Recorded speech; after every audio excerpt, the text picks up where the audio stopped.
The Pittsburgh Steelers should waste no time and cut Gunnar Olszewski and fire Matt Canada on Monday afternoon. So, the Steelers versus the Ravens, it was a disastrous game for Gunnar Olszewski, and once again, another terrible game for Matt Canada. They've shown nothing this season, and they've shown nothing in the past years as well. Since Gunnar Olszewski has been on the team, he's really produced nothing for the Steelers and has shown no availability in the punt return game, kick return game, or even as a wide receiver. The only good thing he's done for the Steelers has been this preseason where he's made a couple catches and got like a receiving touchdown. Other than that, he has shown nothing in the actual regular season for 2 years. And he came into the Steelers being a special teams ace, meaning he came from the Patriots, where I believe he was an all-pro special teams person for the Patriots in the kick return and punt return game, but he came to the Steelers as a guy who's supposed to be able to return kicks, make good decisions in the punt return game. But then early last season, he had some fumble troubles and just bad decisions in the kick return game. So Steven Sims, he replaced Gunnar Olszewski early last season. But then, coming into this season, you would think maybe Gunnar Olszewski's going to have a spot on this team as a special teams guy as well, because that's what he's known for. But no, Calvin Austin, he beat him out for the punt return game.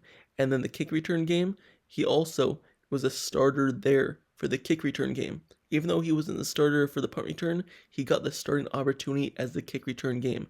But then he made that very bad decision on the sideline in the game against the Cleveland Browns on primetime football, where he toe tapped on the sideline instead of getting the ball to like the 45-yard line if he just let it go out of bounds or had at least one part of his body out of bounds.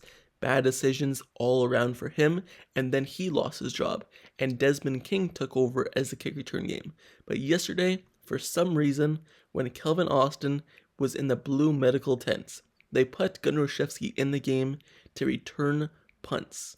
Yes, until Calvin Austin is able to return, sure, have Gunnar Olszewski return the punts. But the next series after, when Calvin Austin came back in the game and he was cleared from the concussion protocol, Gunnar Olszewski was still returning punts and he was still returning the kickoffs, meaning that they had Calvin Austin return to the game, cleared to return to the game. No problems with the concussion, but they still decided to play Gunnar Olszewski. And Gunnar Olszewski, what did he do? He fumbled the ball, giving the Pittsburgh Steelers very, very bad field position, but good thing Joey Porter Jr. bailed him out with that interception in the end zone. So, Gunnar Olszewski nearly costed the Steelers the game once again, just like he basically costed the Steelers the game against Cleveland Browns on Monday Night Football, having them start off in terrible field position game after game. He's done nothing for the Steelers in the positive way, but it only has affected the Steelers in a negative way. And there's no reason why he should still be on the team. He brings no value to the Pittsburgh Steelers.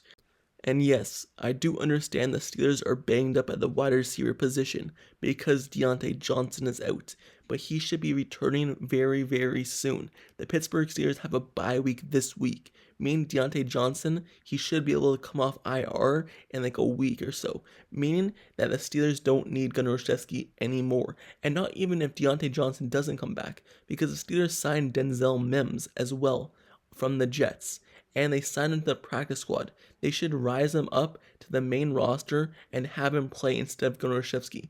Even Dez Fitzpatrick, he would be a better person to play than Gunnar Olszewski. At least they're able to add stuff in the actual wide receiver position and not just special teams. Gunnar Olszewski adds nothing to the wide receiver position, and even though he was supposed to add something to the special teams position, he has added nothing but fumbles and bad decisions there as well. There's no excuse to why he should still be on the team when he's literally never done anything positive and only hurt the team.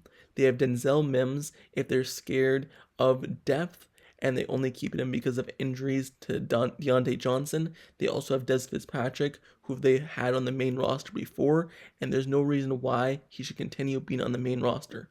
So he should be gone, and also Matt Canada, he should be gone as well. Yes, the Steelers won the game. Whippy, The Steelers won, but the offense was terrible once again. The only throws that Kenny Pickett was able to make late in the game, if you want to talk about that touchdown drive that was so good, sure. The only good throws on that drive was the back shoulder fade to George Pickens, which they did like 5 times during the game, and also the streak for the touchdown. But that's just a basic play call. That's what every other offense coordinator does in the NFL.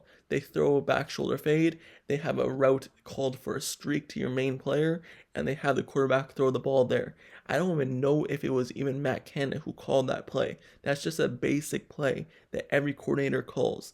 And throughout the whole game, if you're telling me the offense coordinator back-to-back weeks could only put up 2 field goals up to a point in the game, up to the 4th quarter, what's the point of having them as their offense coordinator? And I know it's the middle of the season. It's going to be week 5, week 6. Will the Steelers actually fire him? I don't know, but if they were to fire him, this would be the time because they have the bye week. They have an extra week to incorporate a new offense or at least kind of switch their offense to someone else calling the plays if they really wanted to.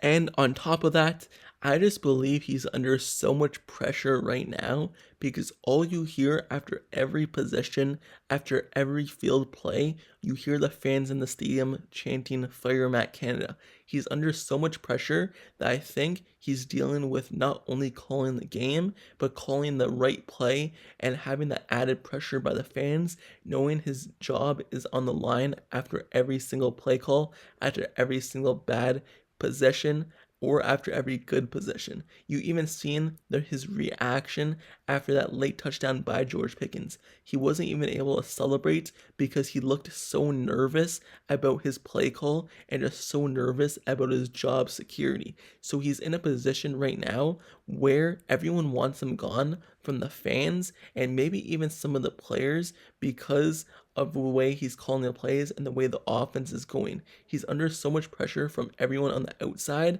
that it might be affecting the way he calls the plays on the inside during the games. So he's not a very good offense coordinator. He hasn't been for the last 2 years. He hasn't been during Big Ben's final year, during Kenny Pickett's rookie year. Thinking that Kenny Pickett with the second year of Matt Canada was going to go any better, it was foolish. And the way that you end it right now is have Kenny Pickett not waste a full second season and just waste the first half. If you're going to waste a season, just waste the first half of the season and switch it during the second half. There's no need to waste Kenny Pickett 2 years of his career with Matt Canada. And if they're afraid of bringing in someone new to kind of make a whole new playbook in a short period of time, just rise up the quarterback's coach and make him the offense coordinator, see if it's any different, because that's what they're probably going to do next season. Just say the Steelers are looking for an offense coordinator job. What do? They just rise a QB coach and promote him to the offense coordinator. So might as well just get it over with right now if you're going to do that. Who knows if the Steelers are going to bring in an outside guy to call offense coordinator plays. They haven't done so since Todd Haley. Todd Haley, they put up Randy Fichtner. They rose him from the quarterback's coach to the offense coordinator. Then, once he was gone, they promoted Matt Canada from quarterback's coach to the offense coordinator. So if they're just going to get that over with, might as well just do it right now. Put Sullivan up there and make him the offense coordinator, see what he has, and if you see that he can't call any plays any better, then just hire someone from the outside. And you know right away that you're not going to have Sullivan next year, so you have to hire someone new. Just get it over with, put Sullivan as the coordinator, make him call the plays, and see what he has to do, see his offensive mind, because you don't want to have to do that after the season, which we all know the Steelers might do. I don't want it to happen. I'd rather them get someone from the outside, but we all know they're probably going to do that anyway. So just get it over with and put Sullivan as the offense coordinator and see what he could do for the Steelers offense. But with that being said, the Pittsburgh Steelers, they should waste no time and get the 2 people who have been hurting the Steelers the most this season from the special teams in Kwon Alexander and the wide receiver position, Kwon Alexander, but also offensive coordinator Matt Canada, fire them and cut them and get them off the team, and it will help the team out way more because you won't have them hurting the team. But with that being said, let me know down in the comments below. How do you feel about this? Do you believe as though Kwon Alexander should be cut from the team? Also, do you believe Matt Canada should be fired during the bye week so they have an extra week to incorporate a new offense or at least have a new single caller calling plays? Let me know down in the comments below. And also, don't forget to subscribe to the channel down below as well. If you like Steelers content and analysis reports, like the video, turn on post notifications down below this channel as well, so you get notified whenever I post next Steelers video. During this regular season and during the off season, I post videos nearly every single day covering Steelers news, and if you want to stay up to date with everything Steelers football and want to be able to listen to it, not read it, this is a spot for it. I cover everything, so like, comment, subscribe with notifications on, and I'll see you guys all later. Until the next video, I'm out. Peace.